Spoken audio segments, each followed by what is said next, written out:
What's going on, people? We are Tottenham TV, back here for some more content for you guys, and we're going to go through an international roundup. We're going to tell you where each and every Spurs player has been playing over the international break and tell you what remaining fixtures you can find as well from now until the end of the international break.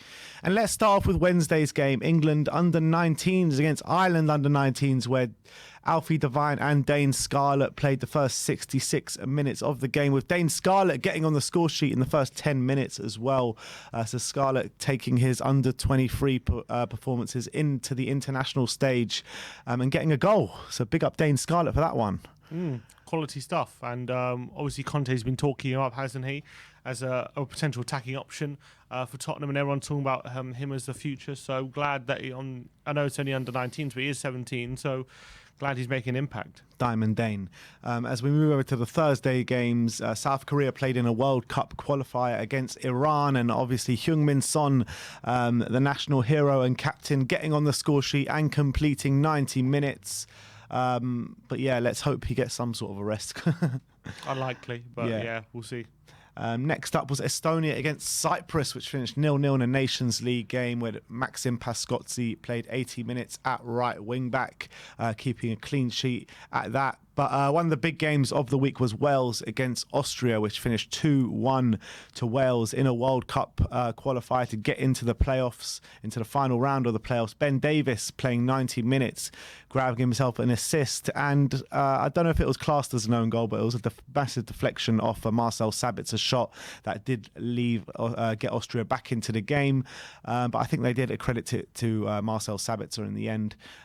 Gareth Bale getting two astonishing goals in an absolutely unbelievable performance from Gareth Bale, and they are going to the playoffs. And Ben Davies Rodon, I forgot about Joe Rodon played as well. 90 minutes. So yeah, Ben Davies getting an assist and an own goal or a deflected. Bale getting 2 goals, and Joe Rodon getting a performance as well. Yeah, and Bale showing his class. He said after the game in an interview that he was calling out the Spanish media for calling him a parasite, and saying that he said that they should be ashamed of themselves for that kind of language and article written about him. And maybe showing what he's still about, Bale. You know, Austria, no mugs. They're a good team. They nearly knocked Italy out of the Euros, although Italy not going to the World Cup. But Austria have always been a tough team to beat. So for Bale to pull that out of the bag in that massive game in those clutch moments was big for him. And he seemed to have a point to prove in that game. Really and did. 2 great goals. Yeah, the free kick was unbelievable, wasn't it? Really shows was. He's still got a lot of quality to give. There's rumours though that if he doesn't if they don't make it to Qatar, he might retire again. I don't buy all these rumours. I mean, we heard it when he was at Spurs saying he's going to retire at the end of the season. I mean, if they do go to the Qatar though, yeah, I would very seriously consider having him back at Tottenham. Would you not consider him if they don't go Qatar? I would, but I think he would have that extra motivation to keep up his levels if they did. All right, next up, Sweden against Czech Republic, which is also a playoff game to get into the playoffs. I mean, Kulusevski playing 90 minutes where Sweden won 1-0 after extra time. I mean, you were watching a bit of this game. Anything from Kulu in the game? He was very quiet, actually, from what I saw. He played up front in a 2-man strike force until they made a few subs and he moved back to the right wing. But didn't see him get too much involved, to be honest. But I wasn't watching all of it, so... Next up was a World Cup qualifier in South America where Uruguay took on Peru, and actually a massive game in that group in the South American qualifiers. It finished 1-0 to Uruguay, which set them apart from Peru. Basically, what Uruguay are 4th and Peru are 5th, and 5th go into a playoff and 4th get automatic qualification. So it was actually a massive game. And now I think there are about 4 or 5 points in between them. Bentancur playing 90 minutes in the game as well. So Uruguay look set to qualify for the World Cup now. Good stuff. And I know Bentancur's been a big player for Uruguay for a few years now, so no surprise there he's playing 90 minutes. On Friday, France took part in a friendly against Ivory Coast, which finished 2-1 to France on the day, with Hugo Lloris playing 90 minutes as captain as always. Spain under-21s battered Lithuania 8-0 in a Euros qualifier. Bryan Gil only playing for the first 45 minutes, but grabbing himself a goal and an assist in the first half of that game. So he's carrying on his brilliant Valencia form, taking it into the Spain under-21 squad as well. I mean, Do you think with Brian Hill, do you think that he comes back next season, or do you think he extends the loan a bit for one more year? Yeah, I don't think he'll. I think he'll be on loan again for another year. Especially if he keeps up this level of performance, he does really well. Then either he comes back in 18 months' time like a much better player, or we get a lot more money for him. All right, let's move on to the Saturday games. England under-19s were in action again against Armenia.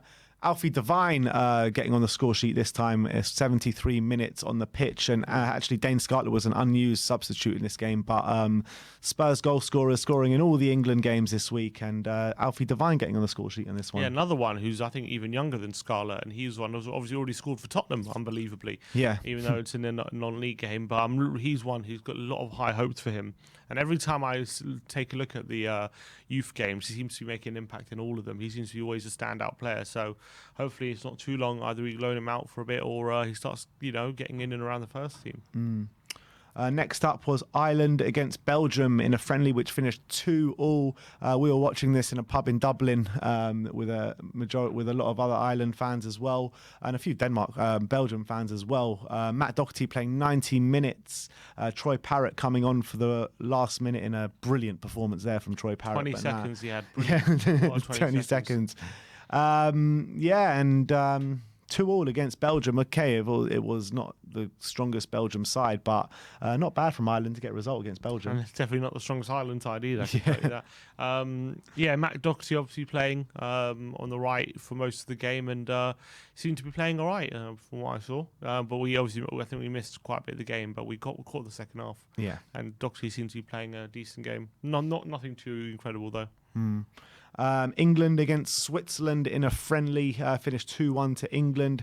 Harry Kane getting his penalty to win the game for England, coming off after the 88th minute. I mean, it does annoy me because every single player got a rest that usually starts for England apart from Harry Kane.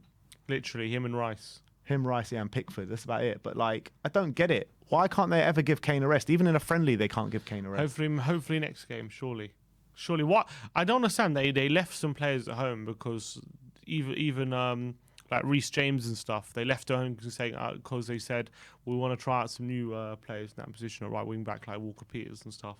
And yet when it comes to the strike force, it's like no leaving Kane at home. He has to start every game 90 minutes. It's like what are we going to learn from playing? Give Kane Tammy Abraham his chance. He deserves it after such a great season. Exactly, so Watkins. Come on, give Kane a break.